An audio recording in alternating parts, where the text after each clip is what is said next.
안녕하세요. 네, 저희 공기업 통합전공 모의고사 배포된 내용에 대한 강평 강의를 시작하도록 하겠습니다. 그래서 저희 이게 25문제에 해당하는 이 모의고사 회계에 관련되어 있는 내용을 저희 출제를 해드렸는데요. 이에 관련해서 이제 조금 어려운 부분들, 쉽게 좀 풀리지 않는 부분들에 대해서 좀 강평을 해드리도록 할게요.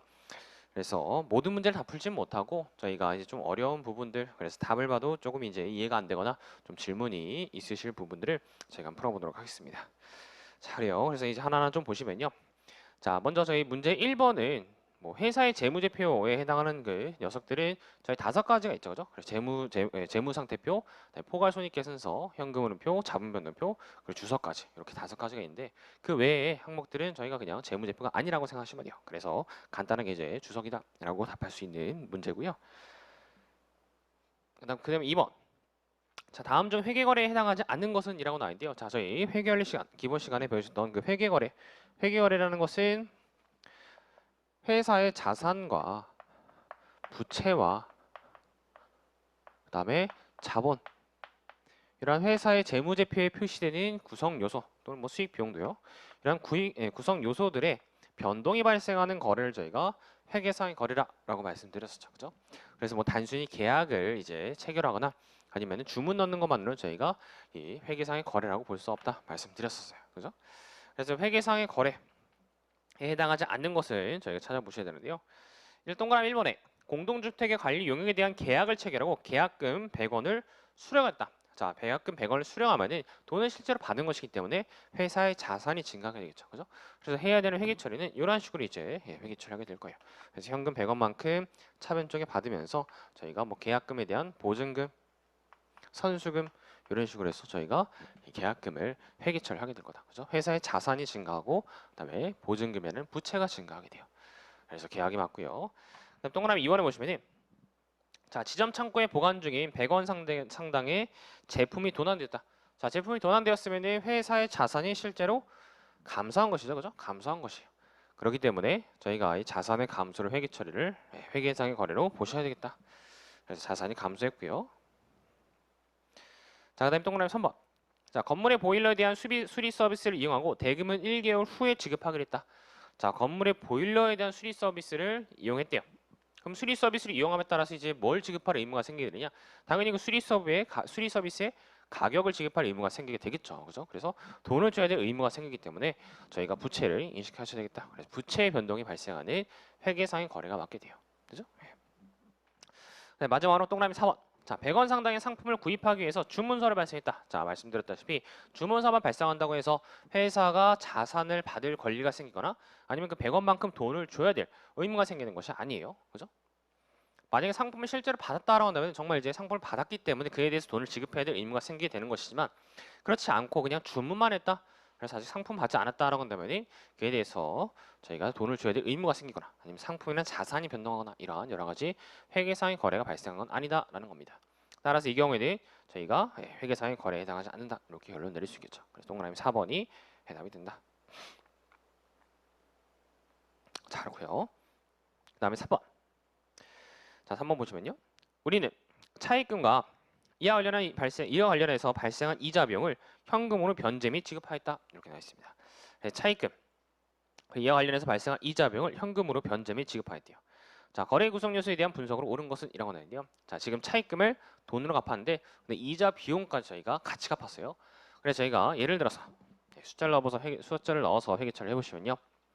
자, 예를 들어서 차입금을 1,000원을 빌렸다라고 가정해 볼게요. 자, 차입금을 빌린 경우 그럼 차입금 빌렸으면은 회사에 현금이 유입이 되면서 차변 쪽에 회사에 현금이 유입이 되면서 그 다음에 차입금이라는 부채 계정이 이렇게 증가가 되겠죠. 그죠? 자산이라는 계정, 현금이라는 자산 계정, 그 다음에 차입금이라는 부채 계정. 그리고 나서 차입금을 현금으로 상환하면서 이자 비용도 같이 상환했다라고 하면 그 이후에 어떠한 행위를 하시게 되느냐? 당연히 차입금을 돈으로 갚으면서 현금을 지급하고요. 차입금을 돈으로 갚으면서 이렇게 현금을 지급하고 그 다음에 이자 비용 이렇게 같이 현금으로 저희 지급하는 회계 처리를 하시게 되죠. 그죠? 그래서 차입금을 갚으면서 현금을 지급하고 그다음에 추가적으로 더 지급하는 현금은 이자 비용에 대한 지급액이다라는 거죠. 돈을 빌려서 쓴 것에 대한 대가로 주는 것이다. 그래서 이러한 이 차입금 상환회계 처리 그리고 이자 비용 상환회계 처리를 보시면은 자산이 감소하고 부채가 감소하고 비용이 발생하는 이런 거래가 발생하게 되겠다라는 겁니다. 그죠? 그래서 동그라미 3번이 답이겠다. 이렇게 간단하게 보시면 되고요.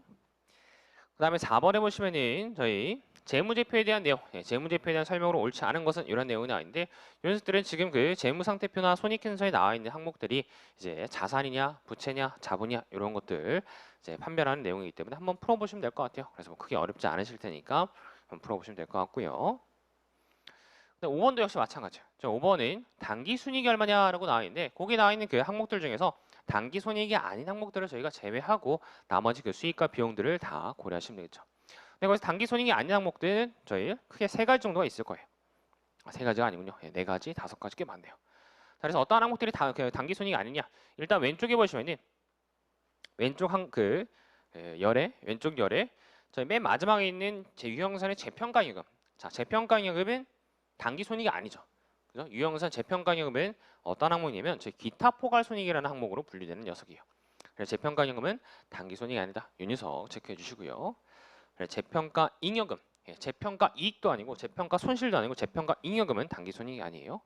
그래서 유형선과 관련해서 재평가 이익이나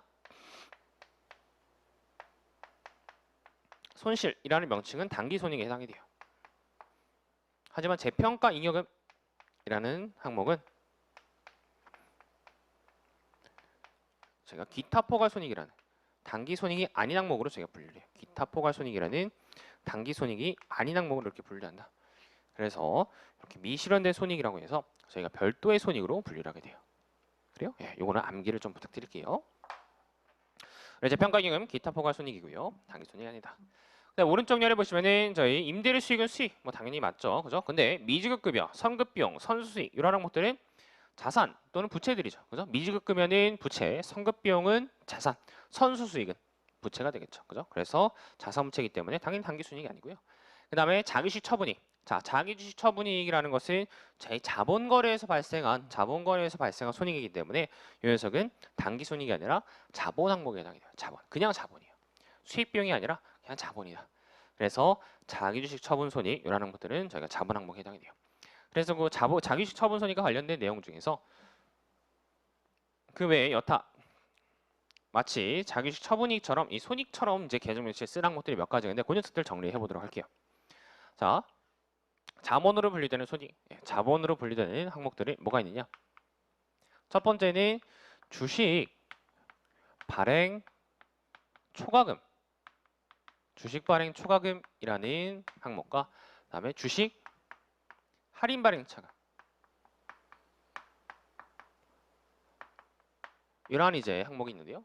주식 발행 초과금, 그다음에 주식 할인 발행 차감, 할인 발행 차감 이러한 항목들이 있는데 이 친구들은 자본 항목이 해당해요. 자본 항목. 그래서 자본 항목으로 분류가 된다라는 거 미리 좀 필기 부탁드리고요. 두 번째, 또 어떠한 친구들로 자본 항목으로 분류가 되느냐? 감자차손. 그리고 감자차손, 감자차익. 그래서 감자차손, 감자차익 따로 쓸까요? 네.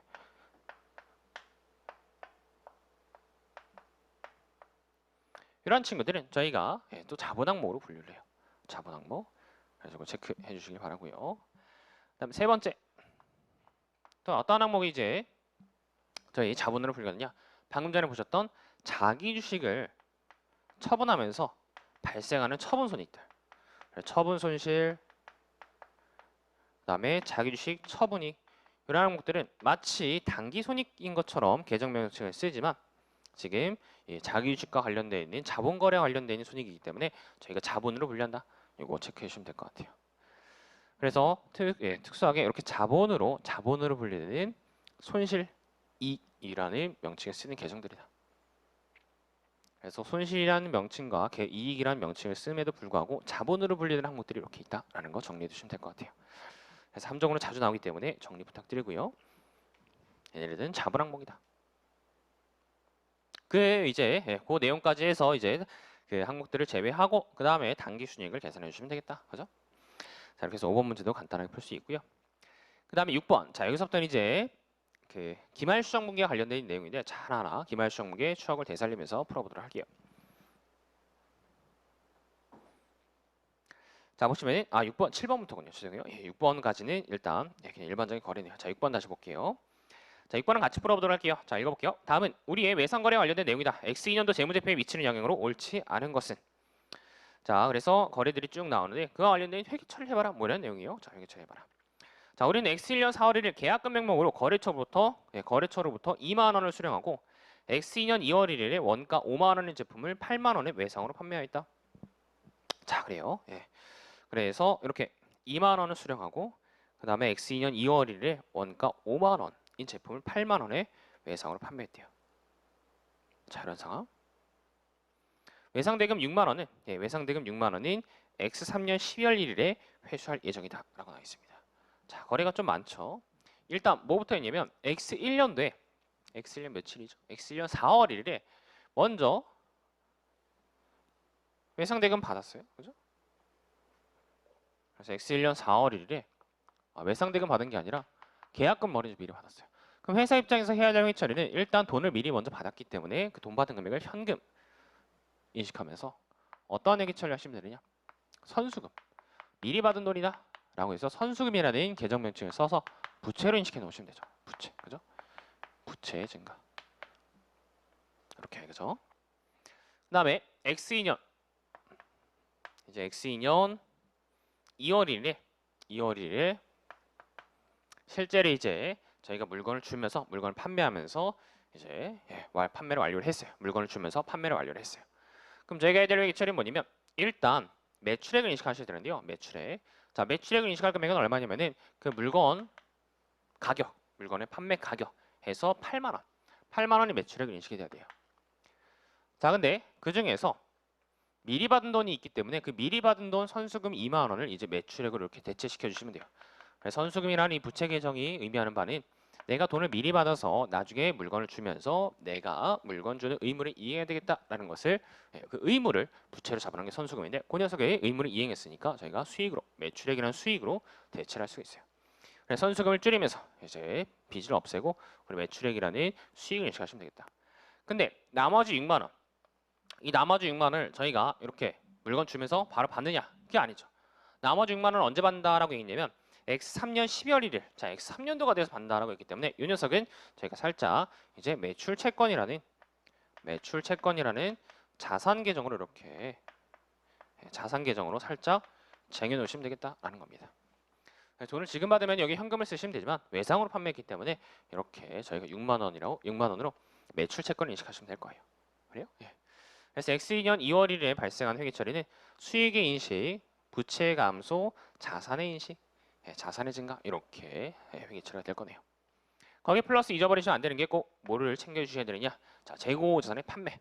그래서 재고자산과 관련해서 저희 제품 원가 5만 원의 제품을 판매했으니까 재고자산 5만 원짜리 이 재고자산 5만 원짜리 금액을 이렇게 매출원가로 5만 원만큼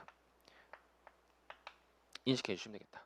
원래 원칙은 저희 삼분법에 따라서 원래 그 기초재고자산 다 매출원가로 보내고 그 다음에 저희 단기 매입한 재고자산 다 매출원가로 보내고 그러면서 기말 재고자산을 다시 끌어서 뽑아내는 그러한 회계처리를 하셔야 되는데 근데 그러한 회계처리를 하는 게 좀 번거롭기 때문에 그냥 단순하게 한 줄로 간단하게 매출원가만 저희 계산을 하는 회계처리를 한꺼번에 하도록 할게요. 그래서 이렇게 단순하게 회계처리할 수도 있다. 그래서 이렇게 해서 자산의 감소, 비용의 증가, 자산의 감소, 비용의 증가라는 회계처리를 일어나게 되겠다는 겁니다.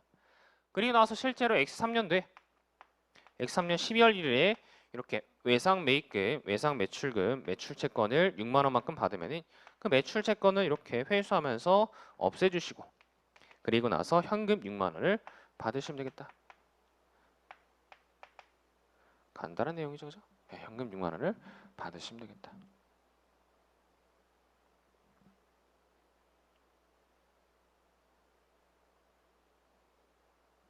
그죠?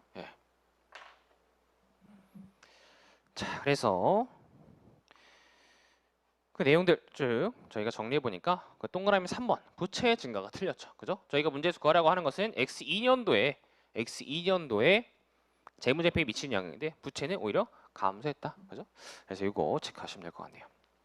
그래서 조금 어려운 외상 거래였어요. 그죠? 단순히 그냥 외상 판매한 것이 아니라 예전에 계약금 받아서 부채를 먼저 인식하고 그 다음에 또 돈 받으면서 물건을 판매한 것이 아니라 돈을 못 받고 외상으로 매출 채권을 외상으로 판매해서 나중에 그 외상 대금을 회수하는 이러한 거래였다.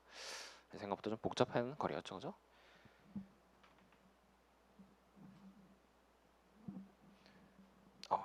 재채기가 안 나오네요. 자, 그 다음에 7번.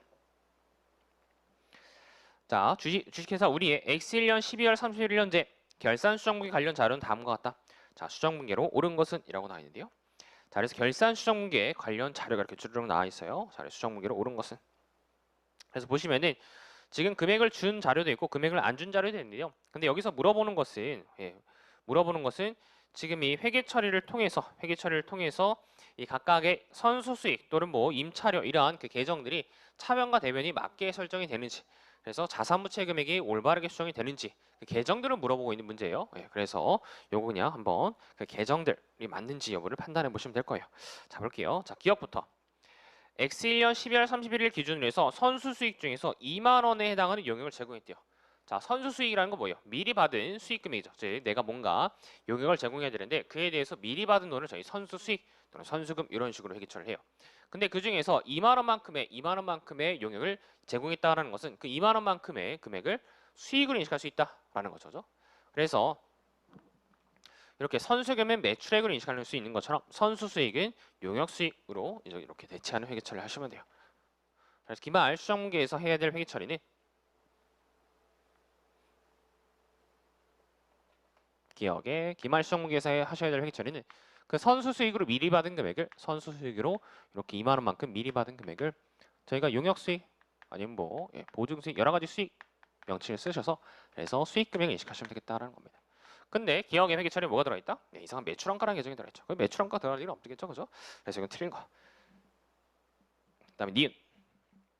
자, X1년 9월 1일 1년분의 보험료를 지급하고 성급보험료로 회계 처리했다. 자, 1년분의 보험료를 지급하고 성급보험료를 회계 처리했대요. 그렇다는 얘기는 회사가 모든 보험료를 다 성급보험료로 처리했다. 하지만 저희가 기말수정분기에서 뭘 하셔야 되냐면 그 중에서 실제로 단기 중에 이용한 보험료의 부분은 보험료라는 비용으로 처리를 하셔야 되겠죠. 그죠? 성급보험료라는 것은 단기 이후에 보험 서비스를 이용할 수 있는 권리에 해당하는 것이고 단기 중에 이용한 보험 서비스는 보험료는 비용으로 처리하셔야겠다. 그래서 성급보험료로 처리해 놓은 그 권리를 저희가 단기 중에 이용한 것은 없애면서 성급보험료를 없애면서 보험료라는 비용으로 이렇게 인식해주는 수정분기를 해주셔야 돼요. 근데 저희 보시면은 반대죠, 그죠? 오히려 성급보험료를 더 인식해버렸죠. 말도 안 되는 회계 처리죠, 그죠? 그래서 이거는 봐도 틀린 내용이다. 그다음 디귿. 자, 대금이 회수되지 않은 용역제 공분 6,000원에 대해서 회계 처리하지 않았다. 자, 내가 열심히 일을 해서 뭔가 고객한테 그 서비스를 제공했는데 근데 그에서 돈을 안 받았어요. 그래서 회계 처리 안 했대요. 그럼 잘못된 회계 처리죠. 저는 열심히 새 빠지게 일을 했는데 근데 저희가 돈을 안 받았다고 해서 수익 인식할 수 없냐? 그런 것은 저희 발생주의 회계 처리에 어긋나게 되죠. 그죠? 돈을 안 받았다고 해서 회계 처리를 안 하면 안 된다. 회계 처리 하셔야 된다. 그래서 어떤 회계 처리 하셔야 되냐면 저희 미수 수익 그리고 용역 수익 이렇게 권리 의무가 확정이 되면은 그에 대해서 돈을 받을 권리가 생겼기 때문에 저희가 수익을 인식하는 회계 처리를 해 주셔야 된다는 겁니다. 그리고 6,000원만큼 수익을 인식하는 회계 처리를 해 주셔야 돼요. 그래서 미수 수익이라는 이제 돈을 받을 권리를 인식하셔야 되는데 돈을 받지도 않았는데 거기 현금이라는 계정이 들어가면 당연히 안 되겠죠. 그죠? 그래서 그 3번도 틀리네요. 자, 그다음에 리을 X1년 10월 1일 자, 6개월분의 임차료를 현금으로 수령하며 선급 임차료를 인식하였다. 자, 그래서 임차료를 현금으로 수령하며 선급 임차료로 인식해야 돼요. 수령한 게 아니라 현금으로 지급하면서 선급 임차료로 인식하였다. 그래서 임차료를 이렇게 지급하면서 선급 임차료는 또 자산을 인식했는데요. 근데 이 사건 저희 보험료와 마찬가지죠. 그래서 보험료와 마찬가지로 저희가 미리 선급 임차료로 지급한 금액 중에서 내가 임차 서비스 그런 임차라는 서비스를 이용한 부분까지는 임차료는 비용으로 처리하셔야겠다. 그래서 단기분의 그 임차료 월세 비용만큼은 저희가 그냥 비용으로 떨어버리는 수행분기 기말 수정분기를 해주셔야 되겠다라는 것을 감을 잡을 수 있으시겠죠. 그래서 저희 성급 임차료 처리한 것을 임차료를 이렇게 인식하면서 선급 임차료. 그래서 선급 임차료로 처리한 이 부분을 단기에 이용한 임차료 부분에 대해서는 비용으로 처리해주는 이러한 수정문기를 해주셔야 되겠다는 거죠. 그죠? 그래서 그 금액으로 나와 있는 것은 저희가 이제 그 예시를 통해서 나와 있는 것이고 이렇게 수정문기의 상황이 맞느냐에 대해서 물어보는 문제이기 때문에 지금 4번 리을이 맞는 내용이다 이렇게 답을 할 수 있겠네요. 그죠? 자, 그래서 이렇게 해서 기말 수정문계 해보는 내용을 해보셨고요. 그 문제를 풀어보셨고요. 그 다음에 뒤에 보시면은 8번에 보시면은 이제 이 기말 수정문계와 관련되어 있는 여러 가지 추가적인 내용들이 엄청나게 많아요. 예, 그래서 이 친구들이 이제 한번 여러 가지 유형들을 풀어보면서 같이 풀어보시면서 연습을 해보도록 할게요. 자, 8번에 보시면은 자, 우리의 기말 수정 사항이 다음과 같을 때 기말 수정 문기가 미치는 영향에 대한 설명을 옳은 것은. 자, 그래서 이번에는 기말 수정 문기가 그 재무제표에 미치는 영향을 한번 구해봐라. 자, 그래서 다음 답을 해봐라라는 건데요. 자, 읽어볼게요. 자, 먼저 4월 1일 1년간의 임차료 36,000원을 현금으로 지급하면서 전액을 임차료를 기록하였다라고 나와 있습니다. 그래서 36,000원의 임차료를 몽땅 다 지급하면서 전액 임차료라는 비용으로 처리했대요. 자, 그럼 이거 일단 저희 기말 수정 문기를 해보도록 할게요. 자, 기말 수정문기를 정확하게 하기 위해서는 이제 그림을 좀 그려주셔야 되죠. 그죠? 어떤 그림을 그리셨느냐?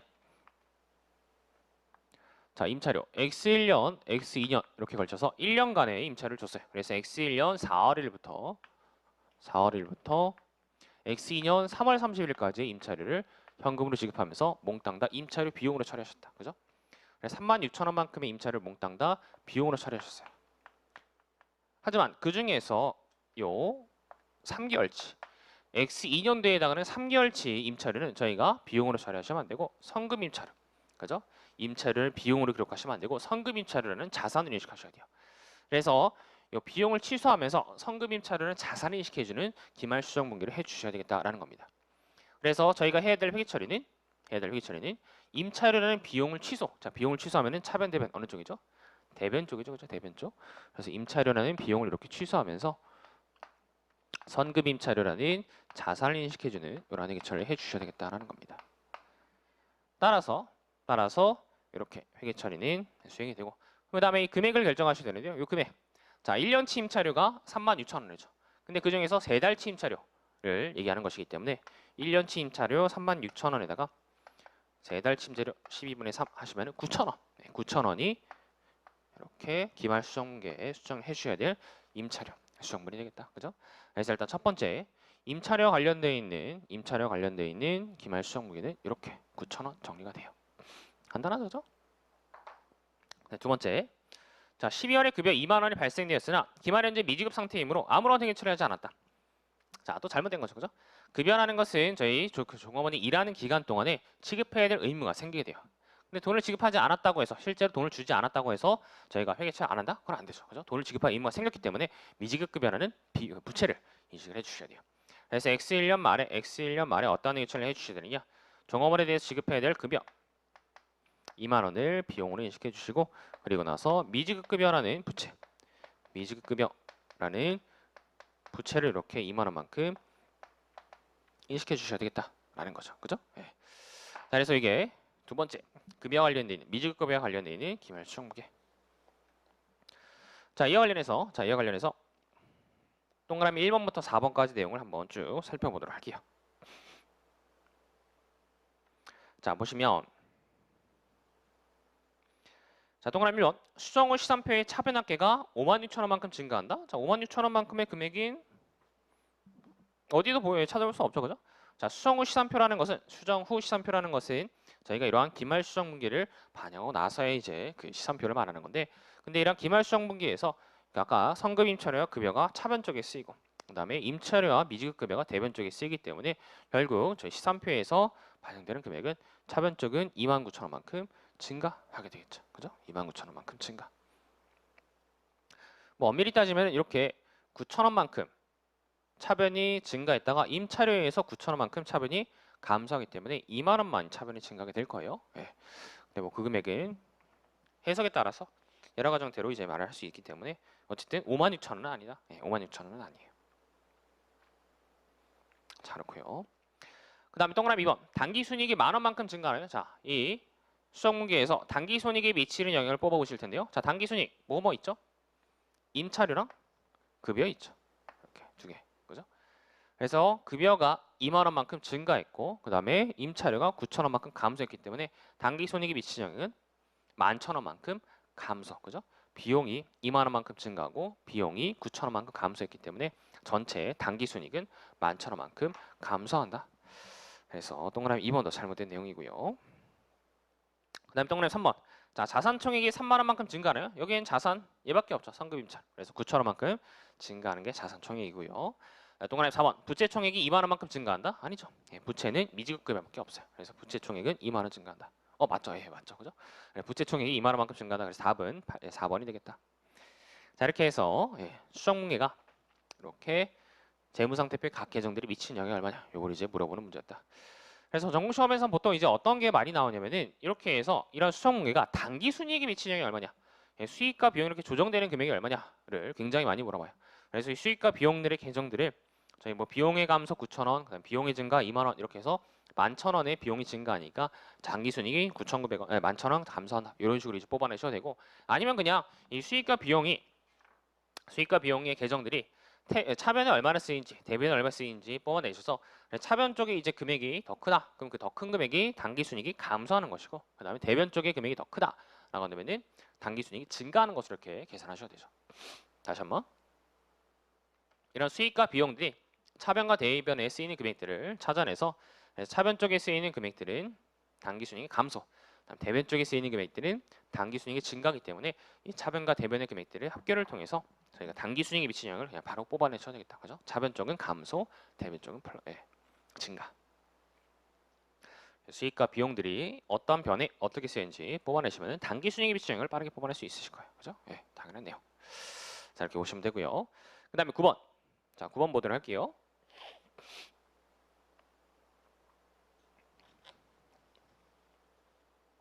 자, 이건 좀 독특한 문제인데요. 뭐 현금흐름표의 문제라고 볼 수도 있는데 자, 이건 현금흐름표를 모르셔도 저희가 손쉽게 문제를 풀 수 있기 때문에 한번 보도록 할게요.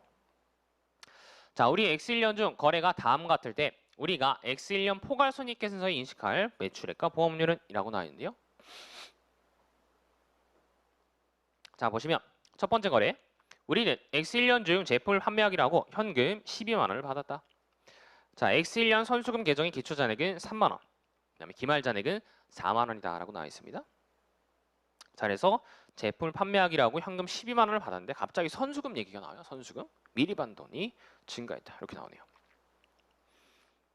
그 다음에 우리는 X1년 중 보험료로 현금 7만 원을 미리 지급했는데 근데 성급보험료의 계정 기초잔액은 만 원이고 기말잔액은 3만 원이다. 이렇게 나와 있네요. 그래서 기말잔액이 3만 원이다. 자, 이렇게 또 성급보험료 얘기가 나와 있어요. 자, 그래서 이제 문제에서 물어보는 게 뭐냐면 매출액과 보험료가 얼마냐. 자, 매출액과 보험료 금액이 얼마냐를 물어보고 있는데요. 자, 매출액과 보험료. 자, 이건 어떤 문제냐면 이런 문제예요. 자, 일단 첫 번째 매출액.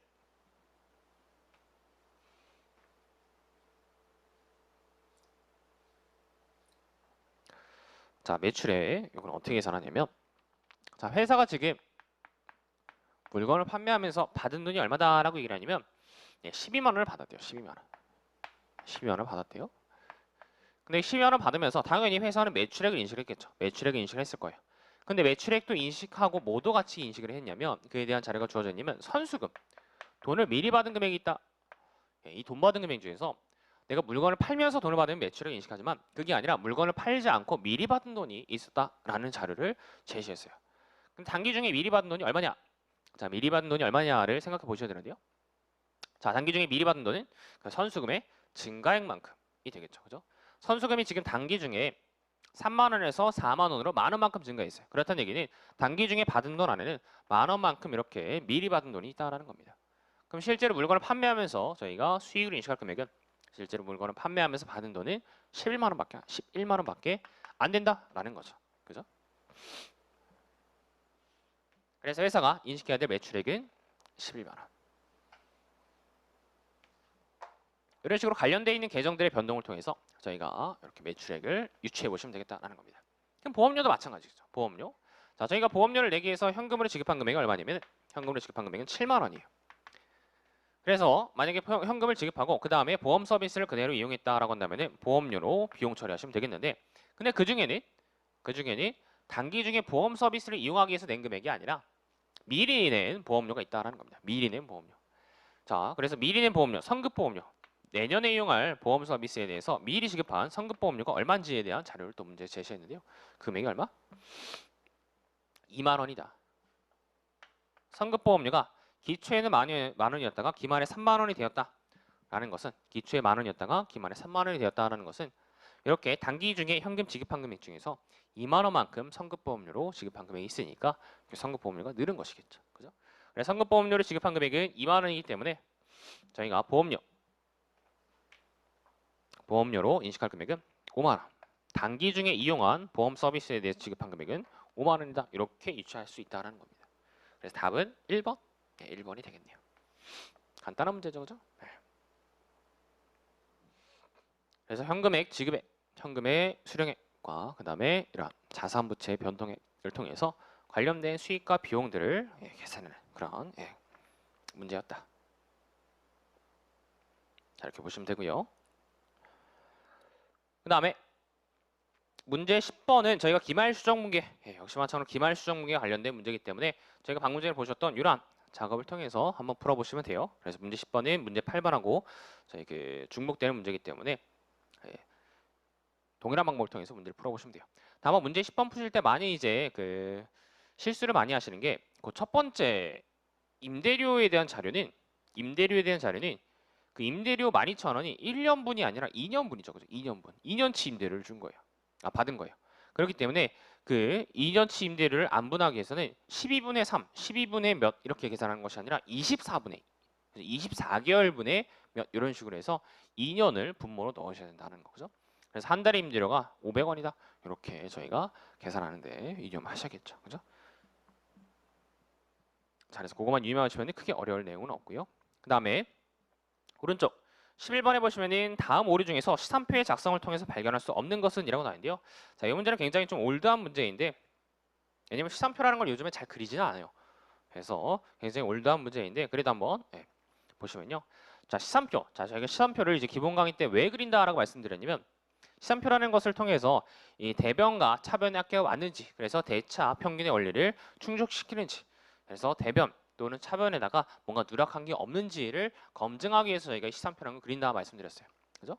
그래서 만약에 대변과 차변과 이제 다르다라고 되면 그거는 이제 회계 처리 과정 또는 전개 과정에서 잘못된 것이고 그 녀석을 저희가 수정해야 된다 이런 내용을 배우셨었죠. 근데 만약에 저희가 이 대변과 차변이 동일한 금액으로 오류가 발생하게 된다라고 한다면, 대변과 차변이 동일한 금액으로 오류가 발생하게 된다라고 한다면 이 시산표에서도 저희가 그 오류를 잡아내기가 쉽지가 않은 거예요. 잡아낼 수가 없어요. 왜? 시산표라는 것은 대변과 차변의 합계가 맞는지만 검증해 보는 표현인데, 근데 만약에 대변과 차변이 대변과 차변이 맞게 서로 같은 금액이 오류가 발생했다라고 한다면 저희가 그 금액은 시산표를 통해서 검증할 수가 없다라는 겁니다. 그죠? 그래서 그 1번 시산표의 작성을 통해서 발견할 수 없는 것은 해서 그 항목들은 대변과 차변이 오류가 동일한 금액이 발생한 것을 찾아내시면 돼요. 그죠? 대변과 차변의 오류가 동일하게 발생하는 금액. 자, 그래서 보시면요. 11번에 자, 동그라미 1번 읽어보시면요. 자, 매출채권과 매출권 회수 시 현금 계정과 매출채권 계정의 차변에 각각 30만 원을 기입하였다라고 나와 있습니다. 자, 현금 계정과 매출채권 계정의 차변에 각각 30만 원씩 기입했대요. 그러면은 대차 평균의 원리가 안 맞겠죠. 그죠? 매출채권에도 차변, 현금에도 차변. 이렇게 30만 원씩 이렇게 차변을 기입하면은 대변 쪽에 아무것도 안 쓰였기 때문에 대차 평균의 원리가 안 맞아서, 그래서 이 녀석은 시산표로 잡아낼 수 있겠다라는 것을 유추할 수 있어요. 그죠? 차변과 대변 합계가 일치하지 않을 것이므로 얘는 시산표로 잡아낼 수 있다. 이렇게 판단하시면 되고요. 네, 반면에 동그라미 2번. 자, 이번에는 상품을 현금 매입하고 거래에 대한 회계처를 아예 누락해 버렸대요. 그래서 차변과 대변 아예 둘 다 안 썼대요. 둘 다 안 썼어요. 그럼 얘는 오류가 맞지만 시산표를 통해서 이 차변과 배변의 금액은 같기 때문에 이러한 오류는 발견할 수가 없다라는 겁니다. 그죠? 예. 그래서 이러한 동그라미 2번에 대변과 차변의 오류가 동일한 금액이 발생하게 되면 이런 것은 시산표로 잡아낼 수가 없다.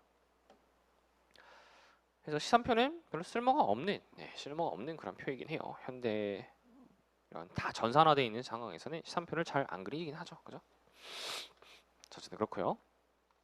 그 다음 동그라미 3번 읽어보시면 자, 매출채권 회수에 대한 분기를 하고 매출채권의 계정에는 전기가 있으나 현금 계정에 대한 전기를 누락하였다. 자, 그래서 매출채권의 계정엔 전기를 했지만 현금에 대한 전기는 누락했대요. 그러면은 매출채권 계정만 차변만 저희가 매출채권 계정만 대변만 금액이 들어가고 현금의 계정에는 금액이 안 들어갈 것이기 때문에 이 시산표에서 대변 차변의 차이가 발생하겠다. 그죠? 네, 이런 것들 보시면 되고요.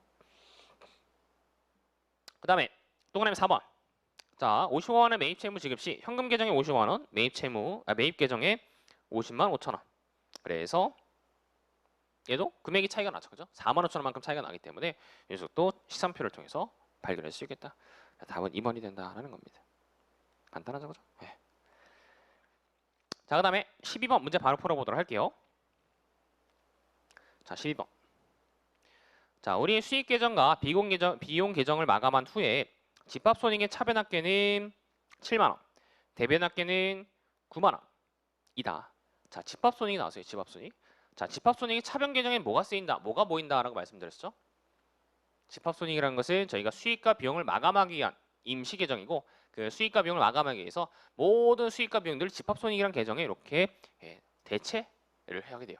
근데 그 집합손익 계정의 차변에는 뭐가 보인다? 비용 계정이 보이고요. 집합손익 계정의 대변에는 수익 계정이 보이게 돼요. 그죠? 수익과 비용 계정이 보이게 돼요. 그래서 수익과 비용이 아까 9만 원과 7만 원이다. 그죠? 비용이 7만 원, 수익이 9만 원이다라는 것을 이렇게 언급하고 있어요. 근데 거기다가 이익잉여금의 기초잔액이 5만 원이고 그다음에 자본금의 기초잔액이 12만 원일 경우에 우리의 기말 자본금액이 얼마냐 이런 식으로 물어보고 있는데요. 자, 거기 주어져 있는 자료를 통해서 기말의 자본을 계산해 보시면 간단하죠. 자, 기초의 자본이 얼마였다? 두 개 합해서 이익잉여금과 그다음에 자본금 합해서 17만 원이었다. 이렇게 주어지고 있죠. 그죠? 자, 이익잉여금도 자본, 그다음에 자본금도 자본이에요. 그래서 기초의 자본 총계, 자본 합계는 5만 원 플러스 12만 원에서 이렇게 17만 원이 기초의 자본이에요. 근데 저희가 단기 중에 벌어들인 단기 순익을 기말 결산 과정을 통해서 어디에 집어넣느냐, 어디에 마감을 하느냐, 이익잉여금이라는 계정에 마감을 하죠. 그죠? 이익잉여금이라는 계정에 마감을 해요. 그래서 단기 순익이 저희 계산한 바로는 2만 원이죠. 그죠? 수익은 9만 원, 그다음에 비용은 7만 원. 그래서 단기 순익이 2만 원이기 때문에 이렇게 해서 기말의 자본은 이 단기 순익이 이익잉여금에 마감이 돼서 기말의 자본은 19만 원이 되겠다. 간단한 문제. 그래서 기말 자본은 19만 원이다. 간단하죠, 그죠? 네, 그래서 답은 4번.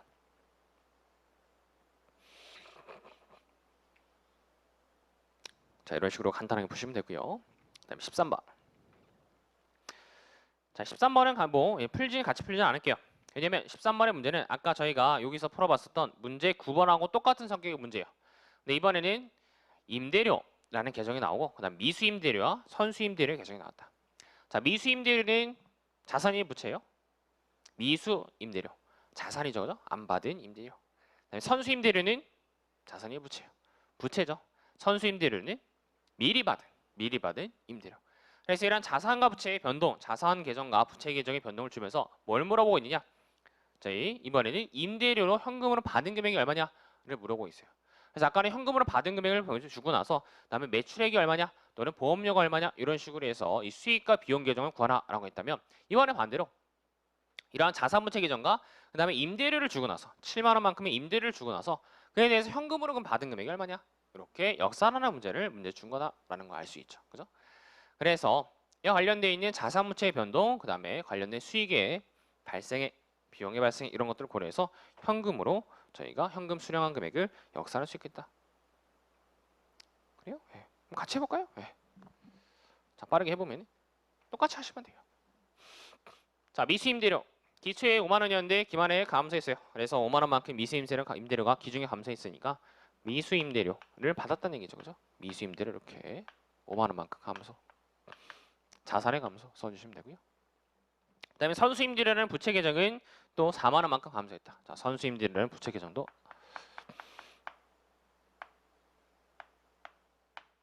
4만 원만큼 감소했어요. 이렇게 그래서 부채 감소는 차변 쪽에 써주시면 될 거예요. 그죠? 그다음에 어떤 자료를 줬냐면 임대료. 단기 중에 임대료라고 수익을 인식한 금액은 7만 원이다. 그러면은 얼마만큼 현금 받았겠느냐? 자, 대차 잔액으로 이렇게 8만 원 계산하시면 되겠죠. 그죠? 예. 그래서 회계 처리를 어떻게 쪼개서 해볼 수 있냐면 이렇게 쪼개서 해볼 수 있어요. 이게 이해가 잘 안 되실 수 있는데 납득이 안 되실 수 있는데 이거 어떻게 쪼개서 해볼 수 있냐면 이렇게 쪼개볼 수 있어요. 자, 무슨 얘기냐? 자, 일단 먼저 미수 임대료 감소했어요. 그렇다는 얘기는 저희가 전기 못 받은 임대료를 지금 받았다는 얘기예요. 그래서 현금 5만 원 이렇게 해서 미수 임대료를 받았어요. 미수 임대료 5만 원만큼 이렇게 받았다는 얘기예요. 그렇죠? 네. 그다음에 선수 임대료가 감소했어요. 자, 선수 임대료가 감소했다는 얘기는 뭐냐면 선수 임대료가 감소했다는 얘기는 뭐냐면 선수 임대료가 이렇게 4만 원만큼 감소했다는 얘기는 그만큼 내가 임대 서비스를 해줬다는 얘기예요. 그죠? 미리 받았던 선수 임대료가 감소했다는 얘기는 그 임대 서비스를 내가 이제 지원해줬다, 제공해줬다라는 겁니다. 그죠?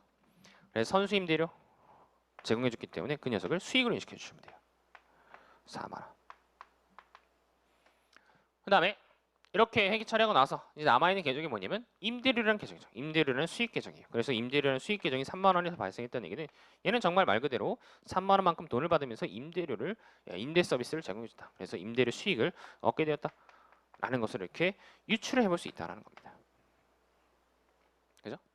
그래서 저희가 문제에 나와 있는 재무상태표 계정과 재무상태표 계정과 손익계산서 계정들을 통해서 이 기중에 발생한 회계 처리가 무엇인지를 이렇게 유출해 봤어요.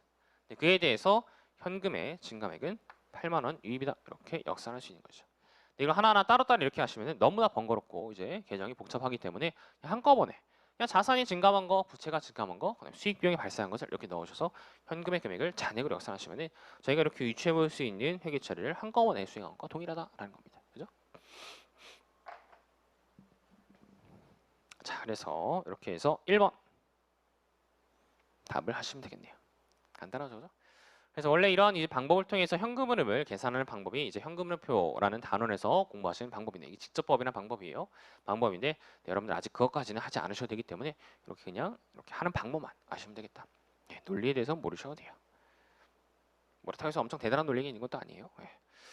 자, 그래서 이렇게 해서 13번 문제 푸셨고요. 그 다음에 14번 문제는 그냥 단순히 현금 및 현금성 자산에 대해서 구분하는 문제이기 때문에 OX 정도로 이제 구분할 줄만 아시면 되는 문제여서 제가 별도로 뭐 설명드릴 건 없을 것 같네요. 그래서 14번 문제는 그냥 패스. 자, 그 다음에 15번 문제 보시면요. 자, 이건 대손충당과 관련된 문제죠. 자, 15번 문제 대손충당과 관련된 있는 문제. 자, 한번 풀어보시면요.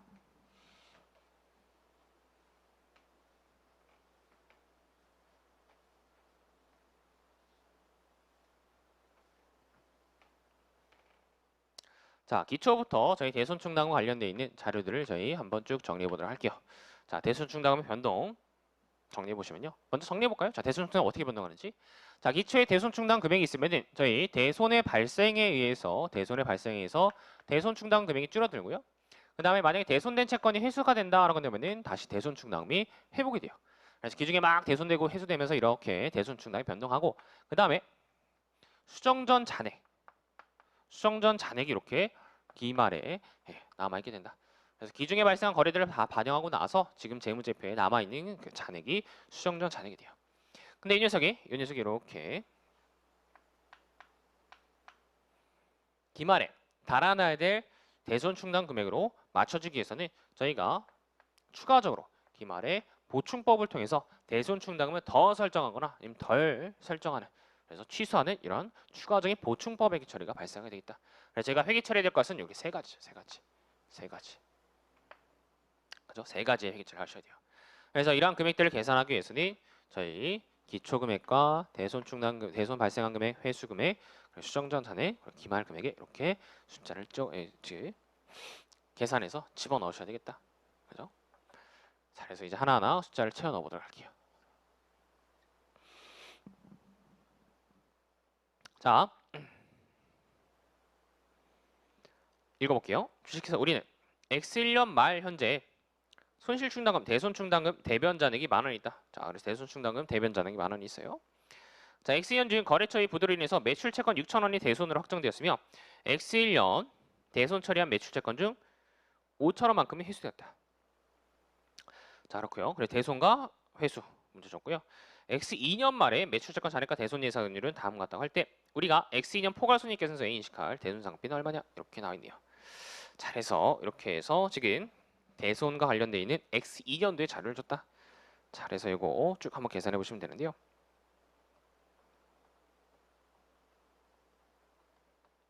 자, 그래서 먼저 일단 기초 시점에 대손 충당금 주어진 금액. 자, X2년 초에요. X2년 초에 대손 충당금 주은 금액은 10,000원 보시면 되고요. 그 다음에 대손이 실제로 발생한 금액은 6,000원만큼 이렇게 발생했어요. 그래서 6,000원만큼 저희가 회계처리 한번 해보면은 저희 대손 발생에 대한 회계처리 어떻게 했었죠? 대손 충당금, 손실 충당금을 줄이면서 대손 충당금이라 할까요?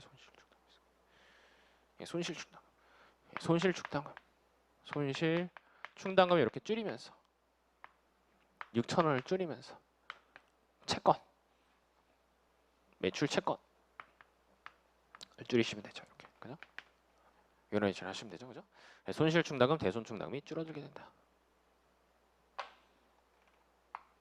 대손에 대한 회계처리. 그 다음에 회수는 얼마나 있냐면 회수는 5,000원 했어요. 그래서 9,000원이 이렇게 잔액이 된다. 그래서 회수된 거 회계처리 해보시면요. 회수. 자, 회수에 대한 회계처리는 저희 현금을 이렇게 5,000원만큼 받으면서 저희가 손실 충당금을 이렇게 5,000원만큼 다시 늘려주시면 되죠, 그죠? 그래서 예전에 대손됐던 이 채권을 회수하는 것이기 때문에 예전에 깠던 손실 충당금 이렇게 다시 회복해 주시고 현금을 회수하시면 되겠다. 그래서 기말에 장부에 달려있는 수정전 잔액은 9,000원이 돼요. 자, 근데 이제 무엇을 줬냐? 저기 표에 보시면은 기말에 장부에 달려있는 매출 채권과 그 다음에 그에 대한 대손 예상률을 줬어요. 그래서 그 녀석들을 통해서 저희가 기말에 달아놔야 될 이 대손 충당금 잔액, 손실 충당금 잔액을 계산해 보시면은 18,600원이 계산이 된다. 18,600원이 이렇게 계산이 돼요.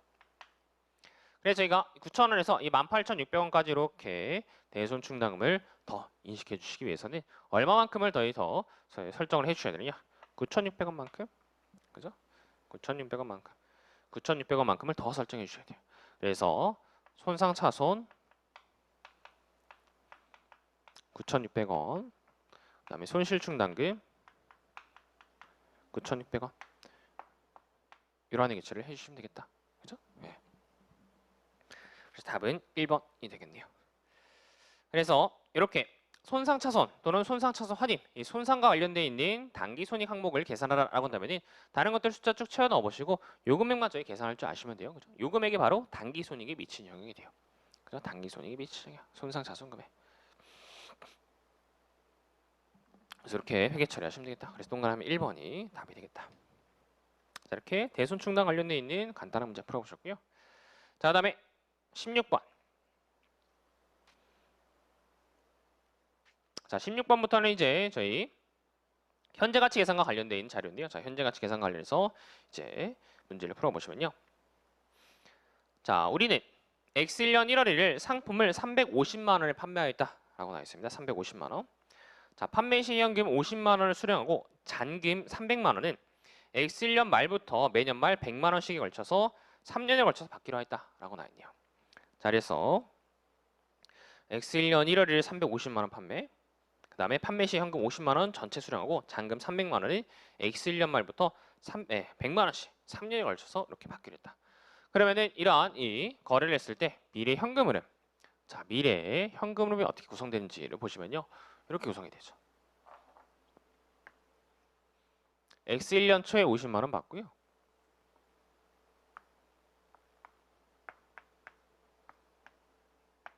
그 다음에 X1년 말부터 X2년 말, X3년 말까지 100만 원씩. 여기 100만 원씩. 100만 원씩 수령한다라는 겁니다. 그죠? 이렇게 미래현금을 구성이 된다라는 것을 자료를 제시하고 있어요.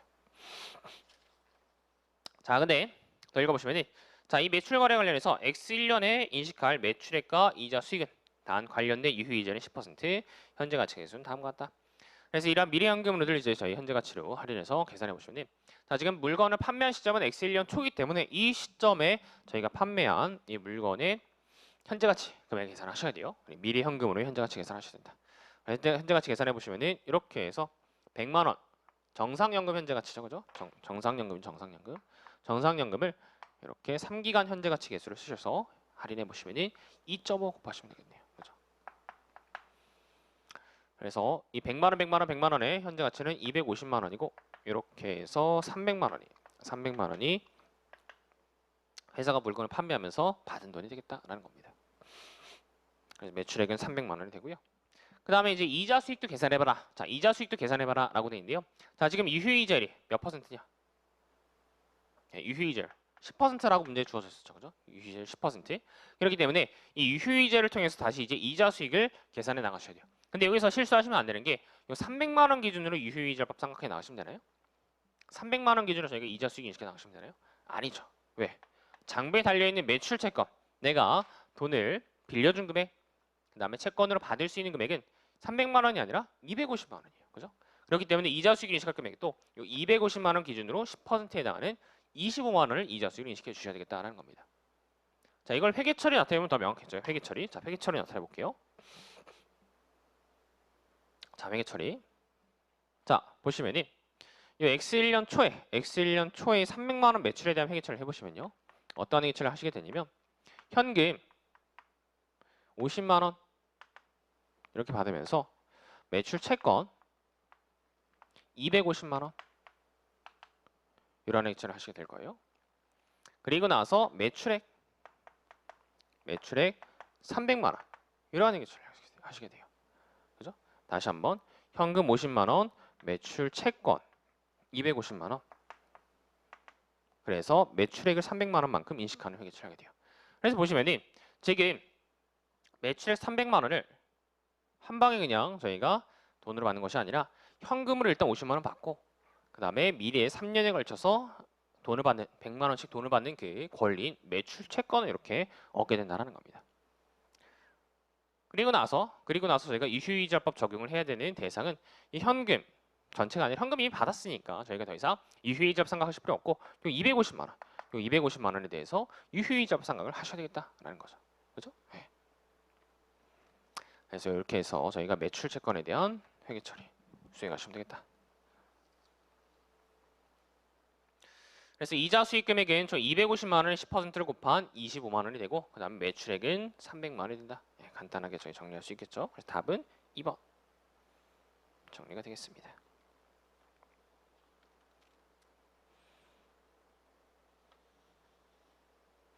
자, 이렇게 보시면 되고요. 자, 그리고 17번. 자, 보시면요. 다음 문제 17번은 같이 풀어보도록 할게요. 자, 이것도 이제 저희 그 현재 가치 계산과 관련된 내용인데요. 자, 이번에는 저희 매출, 외상 매출 채권과 관련된 내용이 아니라 이제 차입금. 자, 차입금과 관련된 내용이기 때문에 좀 같이 풀어보도록 할게요. 자, 차입금.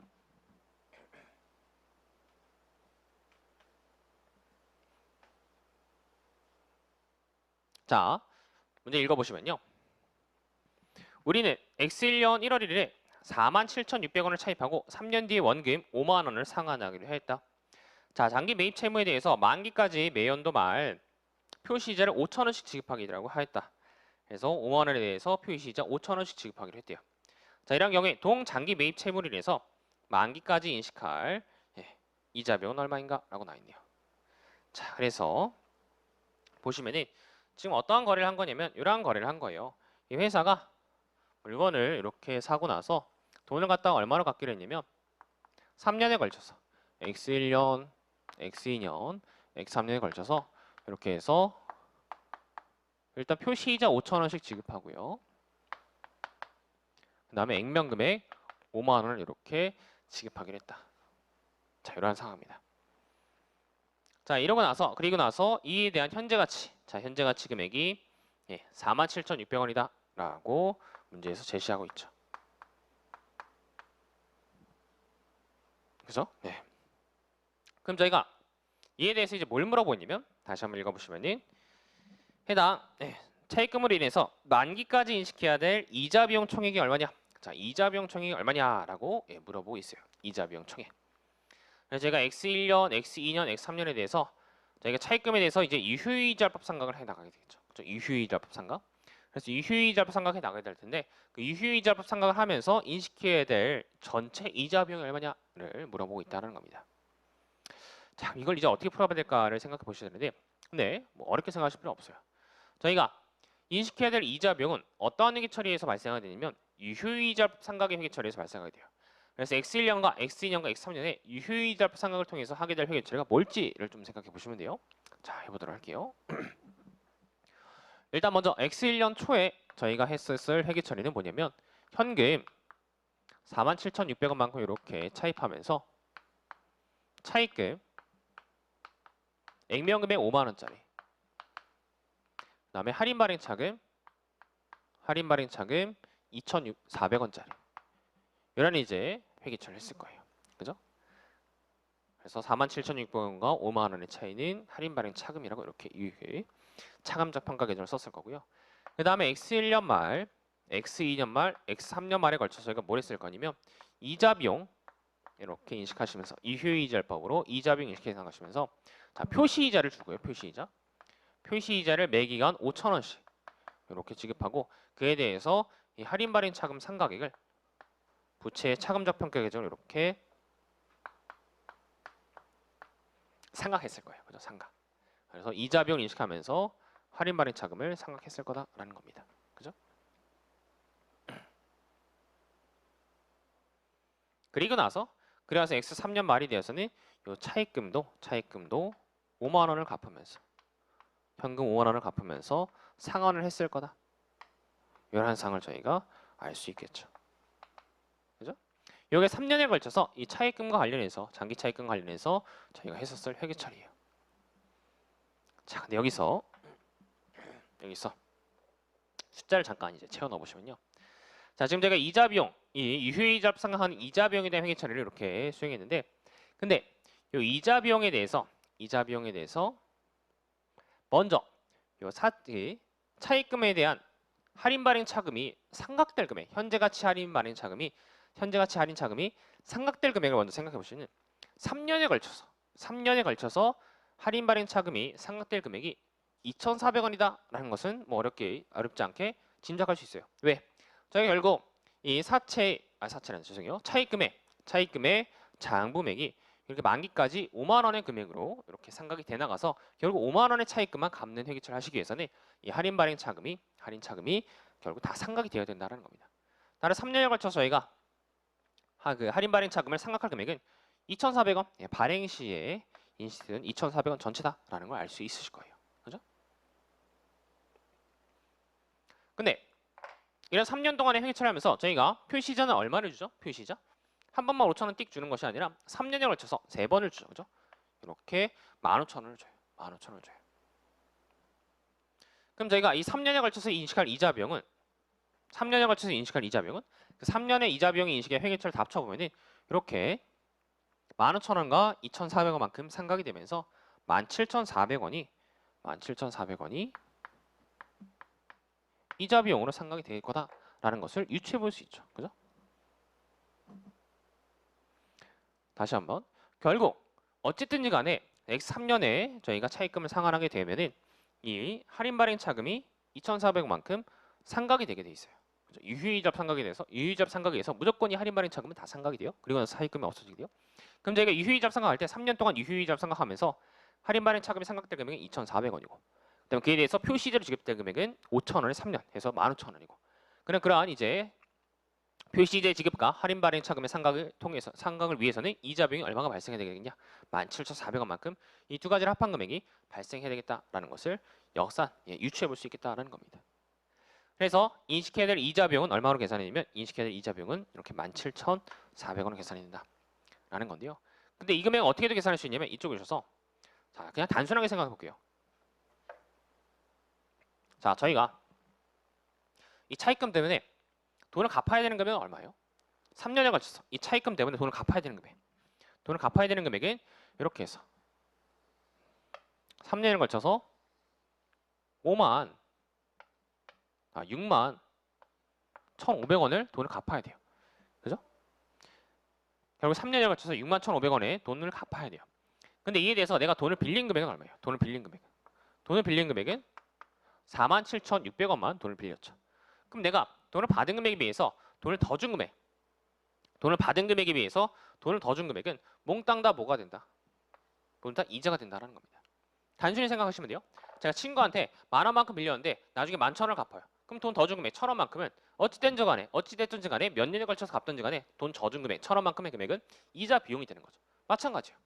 그래서 내가 언제 돈을 갚았고 언제 돈을 빌렸고 언제 돈을 갚았는지에 관계없이 내가 돈 받은 금액에 대해서 돈을 준 금액, 더 준 금액은 이 빌린 기간에 대해서 비용으로 이자 비용으로 인식하게 된다라는 거죠. 그죠? 그래서 이자라는 것은 단순하게 내가 빌리면서 받은 돈에 비해서 돈을 더 준 금액 또는 반대로 돈을 빌려준 금액에 대해서 돈을 더 받은 금액 이러한 것이 이자 비용, 이자 수익이 된다라는 겁니다. 그래서 단순하게 이렇게 받은 금액과 주는 금액의 차이로 계산할 수 있다는 거예요. 그래서 계산해 보시면 이게 얼마가 되냐면 17,400원이 되죠. 그죠? 이렇게. 맞나요? 61,500원에 47,600원. 그죠? 예?